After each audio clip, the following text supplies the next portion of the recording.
नमस्कार, आप देख रहे हैं सिटी पोस्ट लाइव और मैं हूं रवि। केंद्रीय मंत्री चिराग पासवान मुख्यमंत्री नीतीश कुमार को लेकर लगातार सवाल उठा रहे थे। उनके जो तेवर थे वो मुख्यमंत्री के प्रति काफी तल्ख दिख रहे थे, लेकिन अचानक अब चिराग पासवान के सुर बदल गए हैं। पहले तो उन्होंने यहां तक कह दिया कि इस सरकार को लेकर मुझे बेहद दुख है, लेकिन अब अचानक उनके सुर बदल गए हैं। क्या मामला है, पूरी बातचीत करने के लिए हमारे साथ वरिष्ठ पत्रकार श्रीकांत प्रत्युष जी हैं। हाँ, देखिए सही बात है। 7 जुलाई 2025 को चिराग पासवान का पहला सोशल मीडिया प्लेटफॉर्म पर एक बयान आया था और उन्होंने लिखा था कि कल नालंदा के बिहार शरीफ में अपराधियों द्वारा 16 वर्षीय हिमांशु पासवान और 20 वर्षीय अनु कुमार की गोली मारकर हत्या कर दी गई है और ये घटना बेहद दुर्भाग्यपूर्ण है और निंदनीय है। यह घटना के न केवल मानवता को झकझोरती है बल्कि बिहार में कानून व्यवस्था पूरी तरह से ध्वस्त हो चुकी है, ये साबित करती है।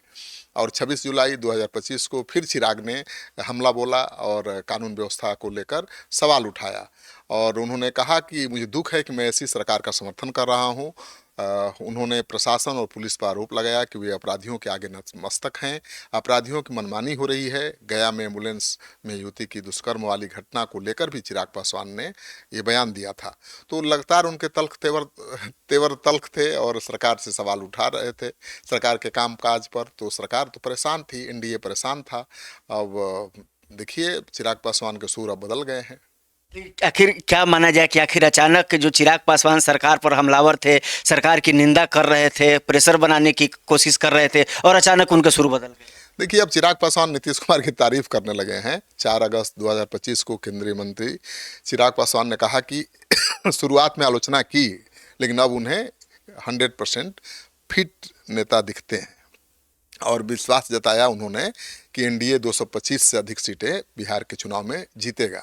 पासवान ने कहा कि नीतीश कुमार अगले 5 साल तक बिहार चलाने के लिए पूरी तरह से सक्षम हैं, स्वस्थ हैं, ठीक हैं और उनके नेतृत्व में ही चुनाव लड़ा जाएगा और एनडीए जीत भी दर्ज करेगा। उन्होंने कहा कि बिहार अभी जिस दौर से गुजर रहा है उसे अनुभवी नेतृत्व की जरूरत है। नीतीश कुमार ही हैं जिन्होंने राज्य को जंगल राज से निकालकर आज इस मुकाम पर पहुंचाया है। तो अचानक उनके सुर बदल गए हैं।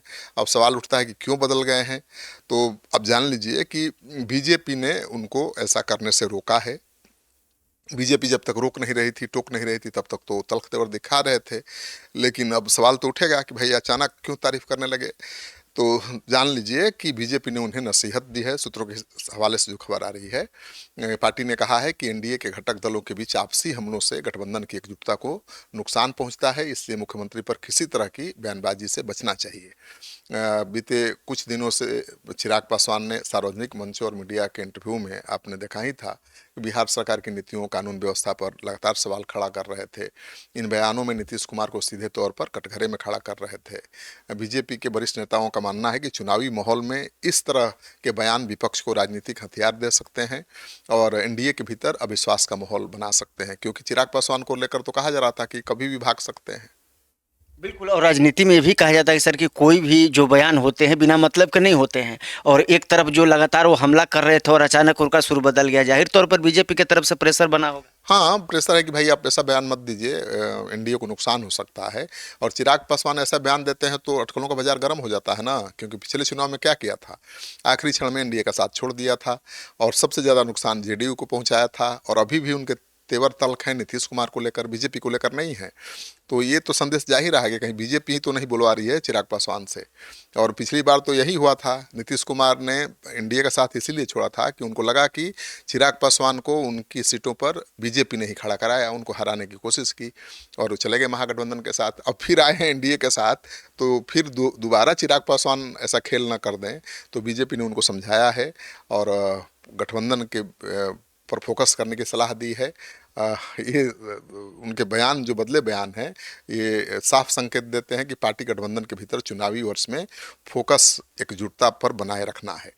तो अब चिराग पासवान चुप्पी साधे हुए हैं और कुछ सरकार खिलाफ नहीं बोल रहे हैं।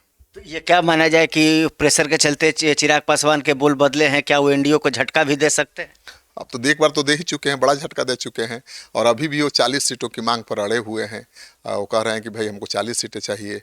वो 5 लोकसभा सीटों को जीता है उन्होंने, 100% स्ट्राइक रेट है।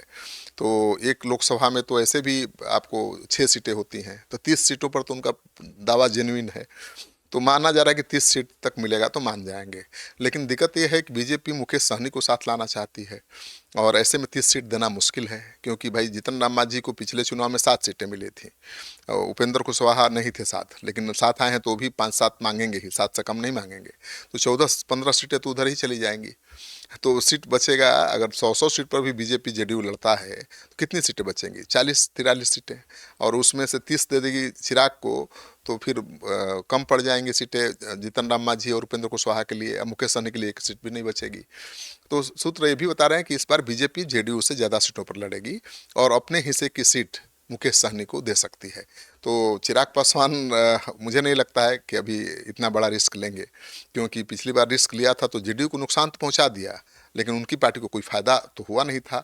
इससे मुझे लगता है कि चिराग पासवान केवल तल्ख तेवर दिखा रहे हैं कि उनको जितनी सीटें मिलनी चाहिए वो मिल जाए। सीटें जैसे ही मिलेंगी मुझे लगता है कि वो मान जाएंगे। लेकिन इधर तो एजाज अहमद जो आरजेडी के प्रवक्ता हैं, उनका भी एक बयान आया है कि बीजेपी उनको इंस्ट्रूमेंट की तरह चिराग पासवान को यूज करती है। इस बयान के क्या मायने? हाँ बिल्कुल, विपक्ष तो कहेगा ना। अब एजाज अहमद ने कहा है कि बीजेपी ने 2020 के चुनाव में भी चिराग का पॉलिटिकल यूज किया, मतलब चिराग को नीतीश कुमार के खिलाफ खड़ा कर दिया। और उनका ये भी कहना है कि बीजेपी पहले नीतीश कुमार के खिलाफ चिराग पासवान के जरिए बयानबाजी कराती है और फिर उनको निर्देश दे देती है कि चुप हो जाइए। नीतीश कुमार और बीजेपी एक साथ नूरा कुश्ती खेलते रहते हैं। राजनीति साफ दिख रही है। बीजेपी नीतीश कुमार के चेहरे को चुनाव तक बनाकर रखना चाहती है, ये आरजेडी का कहना है। फिर चुनाव के बाद बदलना चाहती है। तो आरजेडी तो इसे नूरा कुश्ती का खेल बता रही है, क्योंकि चिराग पासवान बीजेपी के इच्छा के खिलाफ जाकर तो बोलेंगे नहीं, तभी बोलेंगे जब उनको एनडीए छोड़ना होगा। लेकिन अभी जो सुर उनके बदले है, माना जा रहा है कि एनडीए छोड़ने के मूड में नहीं है, एनडीए के साथ ही रहना चाहते हैं, लेकिन अपना हक लेना चाहते हैं। देखिए उनकी समस्या ये भी है कि उनके पार्टी के प्रदेश अध्यक्ष गोविंदगंज से चुनाव लड़ना चाहते हैं, वहीं से लड़ते रहे हैं, जीतते भी रहे हैं। पिछली बार तो एलजेपी का गठजोड़ था नहीं किसी के साथ, अकेले लड़े थे तो जीत नहीं पाए। इस बार बीजेपी, उस बार बीजेपी के विधायक जीत गया था वहाँ से। बीजेपी वो सीट छोड़ने को तैयार नहीं है। चिराग पासवान अपने प्रदेश अध्यक्ष के लिए सीट नहीं ले पाएंगे तो क्या मैसेज जाएगा पार्टी में? और जितनी सीटें मांग रहे हैं उतने पर भी अगर बात नहीं बनती है तो जाहिर तौर पर मुश्किल बढ़ेगी। आप ठीक कह रहे हैं, और इसीलिए वो तेवर तल्ख दिखा रहे हैं कि कम से कम मेरा प्रदेश अध्यक्ष की सीट छोड़ दो। और उस सीट पर जो खबर आ रही है कि बीजेपी ने किसी दिल्ली के बड़े पत्रकार, बिहार के पत्रकार है, दिल्ली में किसी मीडिया चैनल में है, उनको हरी झंडी दे दी है। वो तैयारी करने भी पहुंच गए हैं, बिहार में घूम भी रहे हैं। तो अब तो लग रहा है कि बीजेपी वो सीट छोड़ेगी ही नहीं। और ये खबर हम लोगों ने दिखाई भी थी, और जाहिर सी बात है कि उसके बाद से चिराग पासवान का टेंशन जो है वो बढ़ा हुआ है। बिल्कुल बढ़ेगा टेंशन। प्रदेश अध्यक्ष का भी टेंशन बढ़ा होगा कि भाई देखिए एक सीट नहीं छोड़ रही है बीजेपी, वो भी पार्टी के प्रदेश अध्यक्ष के लिए। तो कैसा गठजोड़ है, कैसा गठबंधन है, सवाल तो उठेगा ना भाई। तो अभी इंतजार करिए, मुझे लगता है कि 15 अगस्त के बाद तस्वीर साफ हो जाएगी। मुकेश सहनी आने वाले होंगे तो आ जाएंगे, नहीं आने वाले होंगे तो सीटों के औपचारिक ऐलान हो जाएगा। तो आपने देखा कि बात कर रहे थे वरिष्ठ प्रकाश श्रृंगार प्रति, उससे बता रहे थे कि कैसे फिलहाल जो चिराग पासवान हैं उनके जो तेवर तल्ख दिखाई दे रहे थे मुख्यमंत्री नीतीश कुमार के खिलाफ, वो फिलहाल जो हैं उनके जो स्टंट है, जो उनके तेवर हैं वो बदल गए हैं। चिराग पासवान के जो तेवर हैं वो फिलहाल नरम पड़ गए हैं, और जिस तरीके से उनके अब बयान सामने आ रहे हैं उससे कहीं ना कहीं ये माना जा रहा है कि बीजेपी के तरफ से भी उनके ऊपर जो है वो दबाव बनाया होगा, क्योंकि चुनावी वर्ष है। अगर इस तरह का बयान अगर चिराग पासवान देते हैं तो जाहिर तौर पर इंडिया गठबंधन को नुकसान पहुंच सकता है। फिलहाल आप देखते रहिए सिटी पोस्ट लाइव, आगे की खबरों में बने रहिए हमारे साथ। नमस्कार।